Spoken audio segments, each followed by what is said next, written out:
How's it going? I'm Jared Gillis. Welcome to another All About RVs. Today, I want to share with you the top digital RVing tools that we use the most that really help us out in RVing.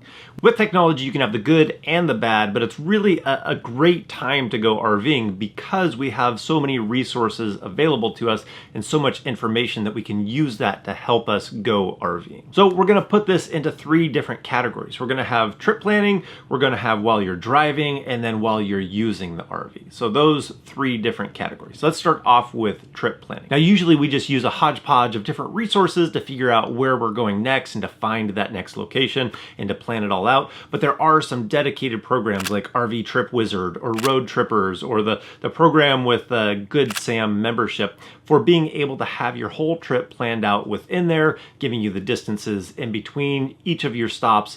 The one that we've probably leaned towards the most that we've used a little bit is Road Trippers, just because I liked the way that that was laid out. It had some decent features in there, but we still just kind of land back onto the hodgepodge way that we use to find that next spot, which in that list is going to be Allstays, which is really the only app that we've purchased in this entire list. It's earned its spot in our go-to apps because it has such a large database. There's so many different campgrounds in there, and you can filter those in different ways. And I like it because it gives us the bridge heights if we were concerned about going to an area. It does help us on planning out our route.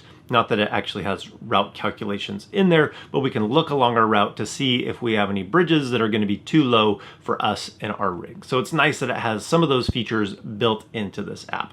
I prefer looking for RV parks in Campendium. It's one of my favorite ways because it gives you a mix of RV parks, state parks, national parks, boondocking sites.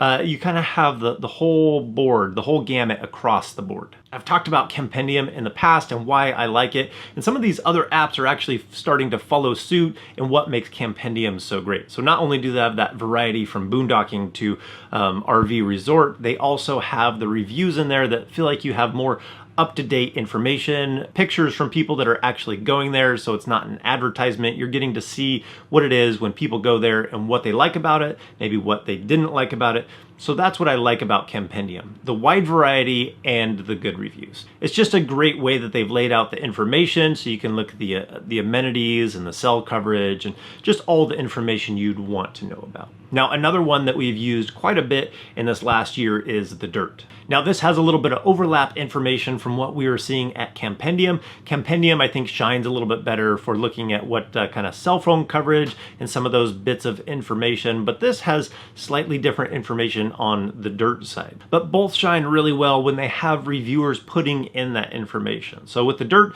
we were at an RV park and I had logged in, I was looking at something else and it said, hey, it looks like you're at this location. Can you answer a few questions for us? So they're trying to get that information from people that are actually staying in these parks to see what amenities are available, what the sites are like, and what people could expect when they get there.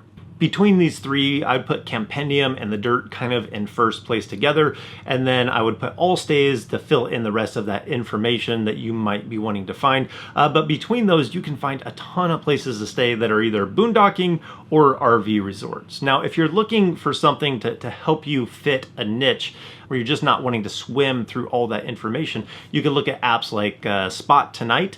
They help you find what is available. So they get rid of all the clutter of everything that's already booked, and they just show you what is available during your time of stay. So Spot Tonight if you're looking for something tonight, but you can also plan for the future. So if you're tired of calling RV parks just to find out that they're full, you can use that to get to a specific location to see what is actually available and not 100% capacity. So that's a very handy tool to get rid of a lot of the clutter and book what you're looking to book. Now, some of those other things, if you're wanting to use the Passport America, we use the Passport America app. It helps us see the parks that are in that program to get that 50% discount. We also have Harvest Host as a resource because you have to go to them specifically because you need to pay for a membership. That's why that information wouldn't show up on Campendium or the Dirt or anything else, because you'd have to go through Harvest Host to get that information. So those are great resources and tools that we can use.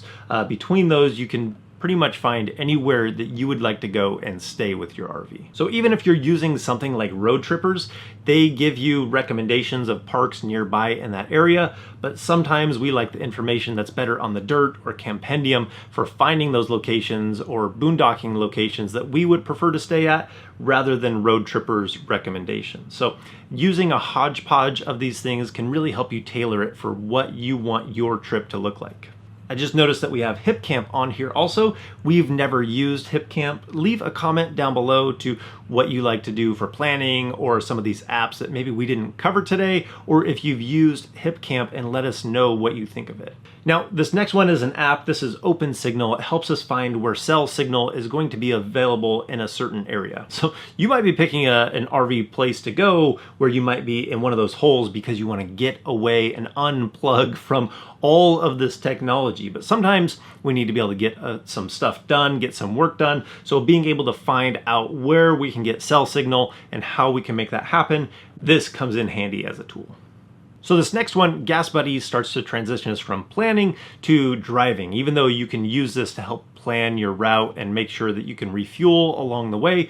But this also has to do with driving down the road with the RV. So we use Gas Buddy to be able to help find the best fuel available. So whether you're looking for gasoline or you're looking for diesel, you can help filter it so you're looking at those prices and the stations that not every station sells diesel. So finding those stations that sell diesel help us narrow it down by price and by location. So Gas Buddy earns itself as a very resourceful tool for finding good prices along our route. Now, as far as planning the route, we just use two main apps. Number one, we use Google Maps because usually we're going to a place that we don't know where any of the resources are available, and it just has a great database. It's easy to use. I don't really need to explain Google Maps. But when we have the RV hooked up and we want to check a route, we use Truck Map. So that's a GPS where you can put in the length and size of your vehicle and the weight for when the RV is hooked up, our fifth wheel is connected to the truck. And that way we have route specific information so that we don't get ourselves in trouble. Some people like a dedicated GPS so that you can use it offline, like Garmin, or there's a couple other apps where you can download those maps, but this has really worked really well for us and we haven't had to pay anything for it. Truck Map is a free application. For those times that we need a map offline, we just actually have a Trucker Atlas, so we can always go to that and be able to check our route, because any GPS is going to let you down at some point. And having a hard copy of a Trucker Atlas really helps you, no matter if your battery's dead on your phone or you didn't have the right maps downloaded or there might have been wrong information in there. Usually those atlases are going to be very solid. So I know that's not really necessarily a digital tool, but it's part of how we use the Truck Map and Google Maps, and that really covers us to make sure that we're not making any mistakes. My recommendation is to find what works for you, and that's worked really well for us in the past. The other thing that you want to know along your route is weather. So we use highway weather. It gives you information you can put in from where you're leaving from to your destination, and you can slide that bar of I want to leave at this time or I want to leave now, and it'll give you the weather along your route and time it for giving you the weather in that location when you're going to be passing by there. It gives you a good idea of what to expect for wind, precipitation. Are you going to be expecting snow or rain? Really good information to let you know, is it safe to drive this route during this time, or should we hold off for a little bit better weather? Now this next one transitions us from driving to using the RV, so it kind of falls right in the middle. So this is going to be our tire pressure monitor. We actually use an app for it. So we used to always use the tire minder because I liked having it on the phone. I like a nice clean dash on the inside of the truck.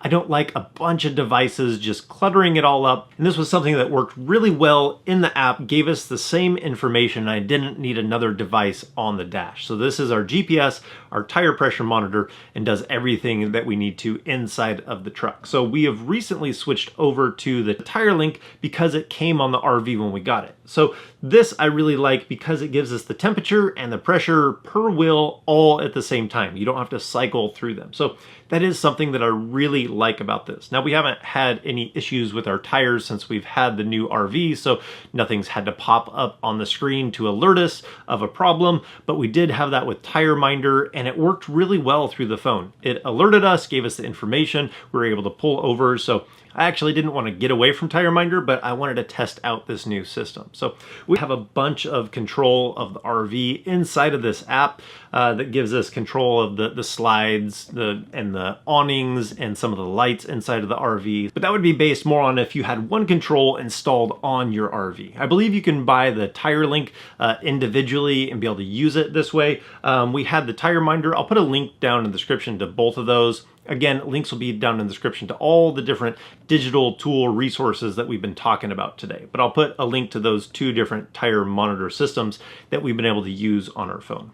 But the app that I've probably used the most for everything in our RV is the Victron Connect app. So that connects us to our battery monitor. So anywhere I'm at in the RV, I can pull up what our batteries are at, how much we're drawing out of them, how much we're charging into them.